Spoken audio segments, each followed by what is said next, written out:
మీద ఆటలు సాయబండి కాడ మాటలు వచ్చిపోయేటోళ్ళ మందలించుకునే సంగతే గమ్మతి కట్ట బుట్టలల్ల కూర తక్కులు సుట్ట బట్టలల్ల వేడి కట్టలు చేతనైన సాయం చేసే మనుషులు మావి పూత కాసినట్టే మనసులు రెండే రోజు ఉగాది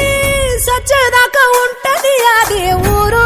నా ఊరు దీని తీరే అమ్మ తీరు కొంగులోన దాసి పెట్ట